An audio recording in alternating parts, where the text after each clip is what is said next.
Alright, today we're going to do a review of the Norscot Caterpillar 432D side shift backhoe loader. Yes, it's a mouthful, but this is one of my first 1/50th scale models. I bought it a number of years ago, of course. I don't know if it's still offered, if it'll still be offered when Norscot gets back or not. I don't think so, though. We'll go ahead and start with some of the features. We'll start with the backhoe. You are supplied with a variety of attachments for it. You get what looks like a 24-inch bucket. You also get a little hydraulic hammer. It's called the H70. Camera will focus on it. Anyway, it's the H70 hammer. It's just a little hydraulic hammer.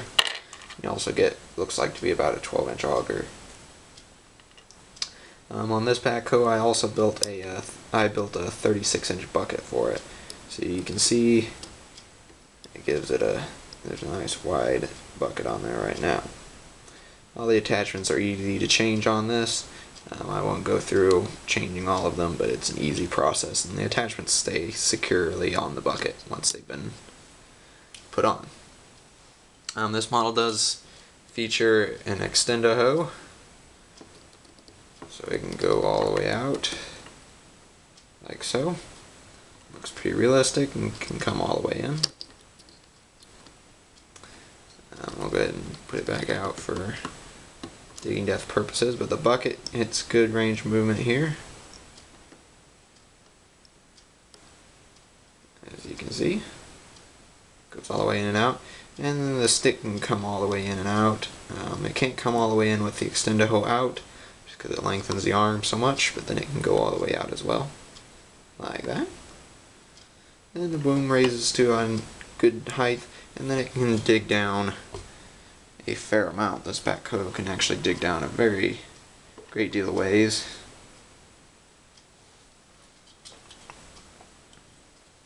And if we bust out the trusty ruler here, it's about 4 1/8 inches, or thereabouts, 4 1/8, which is really deep for a 1/50th scale backhoe loader. While we're here, we can also see the side shift mechanism, which is replicated on the model. There are no hydraulics to actuate this, which would have been nice to see, but it's still nice that it works. Now, one feature I don't like about this model are the stabilizer pads. They look the part. They've got the different pistons for pushing them up and down. But the one thing I don't like about it is, if you notice here, I have to lower the camera here to see it. If you notice, the tires don't actually touch the ground when the stabilizers, even when the stabilizer is in the up position, which is disappointing. The stabilizers do lower a little bit, like so. They can lift the rear tires off the ground, but when you push the stabilizers down, the rear tires aren't really, they're kind of just, as you can see, they're just kind of free floating.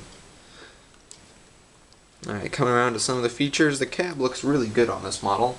You do have some blue tinted glass, or blue-green color. The window frames are good. You've got a little grab handle here. You got I think this is your fuel tank, and a good step ladder. The tires do look great on this model. They look very much like the real machine. Coming around to the front, just like the rear, you get a supply of 3 attachments. So you get a 4-in-1 bucket. You get a pair of 48-inch pallet forks, and you get a material handling arm which telescopes. The boom, wheel loader boom, has the ability to raise up to a decent height, like so. And then the bucket has, that's the all the way back position for the bucket. And then the bucket can dump all the way as well. The 4-in-1 bucket, of course, is functional on this model. One disappointment about this bucket is that it is very large in comparison. I'll go ahead and show you another 1/50th scale backhoe.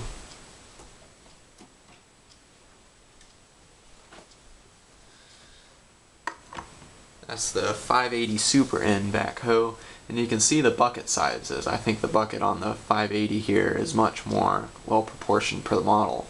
The one on this 432, even though the 432 is a slightly larger backhoe, the bucket's still way out of proportion. It would have been nice if Norscot had made that a little smaller. Other features of the model, it's pretty basic. You got your exhaust, you got your engine hood, you've got a grill. There's a small front counterweight molded. And then underside of the model, there's nothing really there. You do have actuated steering, as you can see. It allows a good degree of steering to be achieved with the model. All in all, I think this is a good model by Norscot. It's not a super detailed model, but it is one of the better backhoes out there. If you don't like the side shift and would like a better functioning stabilizer bars, I recommend getting the non-side shift version of this, which is the 420D backhoe. You can still find them for sale. Okay, that's a review of the Norscot Caterpillar 432D backhoe loader. Make sure to stay tuned. This was a requested video, so I'll go ahead and do some more reviews of some of my backhoe loaders as requested. So if you have any requests, please let me know. Thanks.